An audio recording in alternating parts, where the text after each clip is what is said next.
there, Snorfs and Snorfers.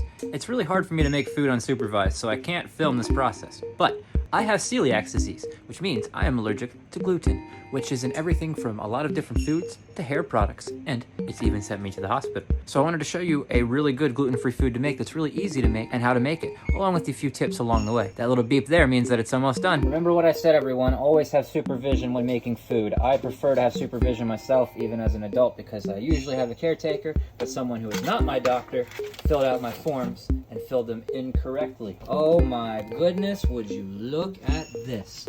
So what do we got going on here? Well, it's really not that complicated. Let's rapid fire some of this. You melt some butter into a container. Doesn't matter what container as long as it's microwave safe. And then after the butter is melted, you pour some banana pepper juice in there. You mix it all up. You rip up these bagel pieces before you put them in the oven. Then whenever they're nice and ripped up and in individual bite-sized pieces, you dip them in that melted butter with banana pepper sauce, and it's so good. Then you put a buttload of seasoning on it, whatever seasonings you like. Do not give it to your dog because seasonings are poisonous to dogs. Not every one of them, but most of them. After you got the seasonings on and it's nice and flat, then you can start putting your sauce on. After you do that, you get some nice fresh vegetables like some peppers and you chop them up, and some cheese and you chop it up, and you put the peppers and the cheese on it, and then you sprinkle the rest of the juice that you got on top of it, and voila, it's like a little bagel bite pizza, gluten-free, and it's awesome. And if you didn't know, hard cheese is lactose-free. Not all of it, but a lot of it is.